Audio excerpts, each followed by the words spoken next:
basically resigned ourselves to join the military so we could stay active and do something interesting after high school. But we let our dad convince us to go to college for a couple years and try it out. He said he'd help us pay for college, so that was his problem, not mine at that point. So he convinced us, and we went to college. Went to the University of Tulsa for film, and really liked that. Like joined a fraternity. That was a lot of fun. Being in college was a lot of fun. I wish I had.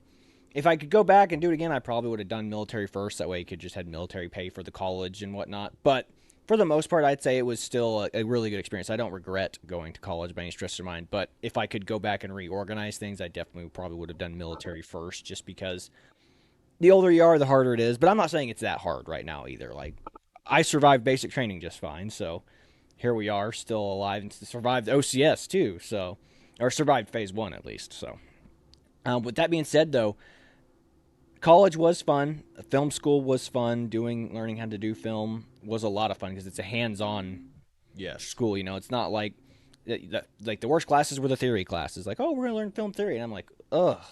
You know, it's like, oh, let's learn the history. Like, and look, learning the history of stuff is neat, but like I said, hands-on, getting your hands on the equipment and writing a story and filming it and getting actors and working with a large group of people, it's a lot of fun. Experience is always the best teacher. Yes, absolutely. So I enjoyed it.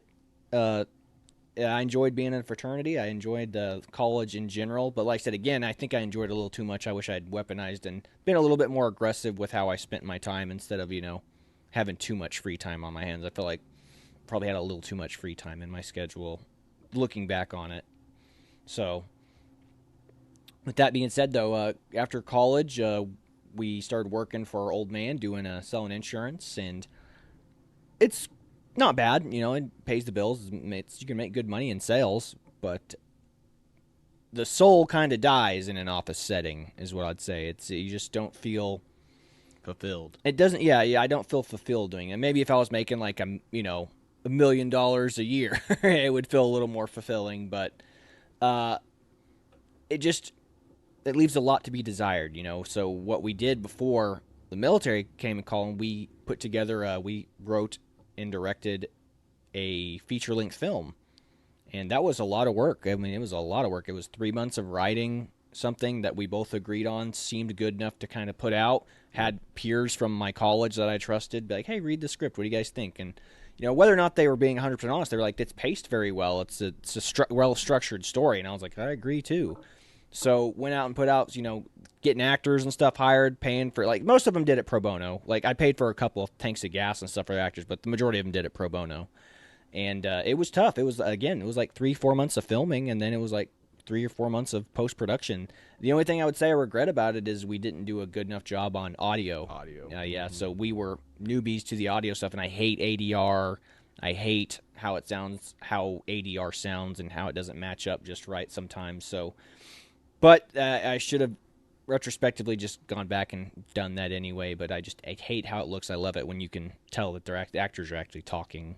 So, with that being said, though, the film turned out okay. Like I said, just the audio wasn't great, and we didn't get picked up or traction on any real film festivals. So that was kind of a bummer, but I still think it turned out pretty well as far as it could have looked way worse. Just say I've seen movies that have made it to video and stuff that have been a lot worse. Yeah, so I would say that it was a fun experience too. Like, it was challenging and hardworking and fun. You just learn how to do it yourself. Nobody's going to help you do it. So I've got that grit in us, or we've got that grit, but it's a difficult thing to do because trying to work with, we only had like 4 actors, but working around their schedules and their lives, and because not all of them were actual working actors. Some of them they had other jobs to do. And so that's a tough thing, learning how to do my own work full time, be able to take time off to go shoot the films and pick up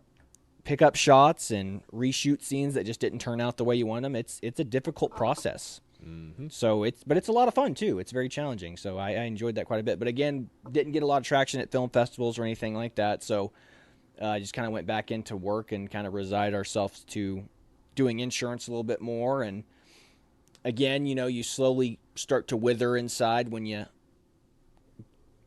do office work, and so felt the call and like, hey, let's do military. Let's join up. And we decided to do the Air Force. So we were gonna do. We went.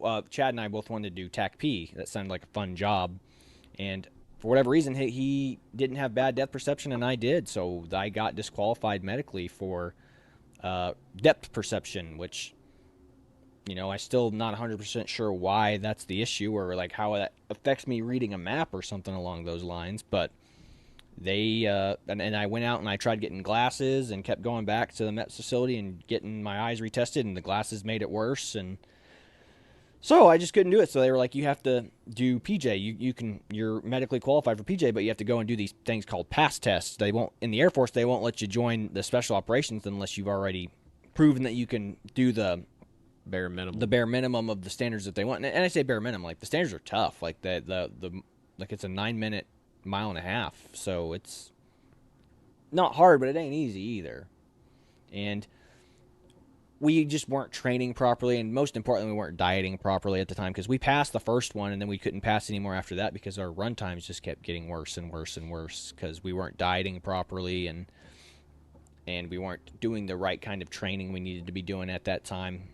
But then COVID hit right about the time we would have been shipping out or continuing doing pass tests, and what ended up happening there was we just ran out of eligibility. When you get a contract or you get qualified, you're what they call depped in. And if you let your contract expire, then you don't ever officially sign it or along those lines, then you run out of eligibility. They have to medically test you again. And when COVID hit, we ran out of eligibility, and we just waited and waited to see if the military was going to do, if they're going to force you to take vaccinations and stuff. And we just kept waiting and waiting. And then the National Guard said they weren't going to make you do vaccinations. So we're like, cool. So we said, hey, the National Guard might be for us then. That way we can still serve, but still kind of be close to home too, and be around family and friends. So it seemed like the best option at the time. And that's what we did. So we met with some recruiters who really, like I said, enlisted recruiters. They really didn't know. They actually helped us figure it out, though. They were like, yeah, if you want to do the officer route, this is the way to go. But they tried to get us to do enlisted and then officer, but what we ended up doing was we just went with an 09 Sierra contract, which is just specifically the officer contract. So we go, instead of going to like infantry and doing 22 weeks of infantry school, we went and we just do basic training for 10 weeks at Fort Jackson. And then we come back and we start in the pre-OCS environment here in the state of Oklahoma, which I was like, yeah, that sounds good to me. Mm-hmm. So that's what we ended up doing. But Chad and I, since we worked at the office, we had to split our times when we went. So Chad said, I'll go first, and I'll go to basic from September to December, and then when he gets back, he can take over at the office, and I'll go from January to March. And while Chad was away from September to December, I stayed here in Oklahoma, and I'd go to the RSP weekends. And the RSP weekends, they're good. As boring as they are, you can learn a lot of good information there. So they'll teach you how to march. They'll teach you how to do about face, right face. You'll learn customs and courtesies. And they'll teach you quite a bit. So you aren't green when you go. You have a lot of working knowledge of how everything works. Now, you can learn it all at basic training, too. It's not super difficult. But it's always good to, you feel ahead of the curve because of the RSP. Yes. So they do good work there, and they have great instructors and drill sergeants and just cadre in general over there that get those kids. Because like I said, it's really mainly for young kids. It's for 17-year-old kids who are able to do high school and college or high school and go and do that. But there were other people there. There were people that were like in their 20s and stuff as well, who were just waiting to go to basic to go do what they want to do and go to their units. So I went there until December, and then finally January rolls around and I ship out. And I go to actually we go the same place that you shipped out from in Oklahoma City, and you basically gave a brief to all the kids there. It's like, these are the things you should bring and will want to bring. And which, if anybody wants to take any advice from that, it's literally a cell phone charger and wet ones, because they ran out of toilet paper at some of the bathrooms several times. Mm-hmm. So bring your own bring your own wet ones that are flushable. Yeah. And then a portable battery charger. Yeah. Because everybody fights over the chargers or the plug-ins for the chargers. Yeah. At Bring one base. that holds a charge, and make sure that phone is off and in power save Yes. mode whenever you have it, because the more life you can squeeze out of it. Because some places they'll let you have it, other places they won't. But we got it at